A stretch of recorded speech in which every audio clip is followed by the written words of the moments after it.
Bismillahirrahmanirrahim. Əziz Allahın xeyri, bərəkəti, salamı sizin üzəriniz olsun, gözəl insanlar. Biz Qur'an-ı Kərimi, ana kitabımızı, Allahın kitabını tanıtmağa devam edirik.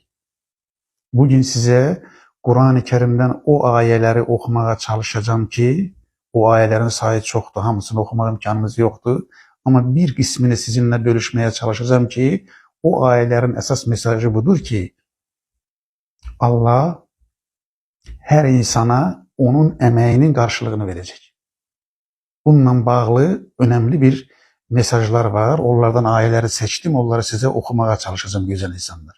Amma bu ayələri dinləməmişdən öncə bu çərçivəni bir qoymaq istəyirəm ki, əsas ana xətləri göstərmək istəyirəm ki, biz bu ayələri dinləyərkən ya da ki Qur'an-ı Kərimdən oxuyarkən hansı ölçüləri əsas götürməliyik?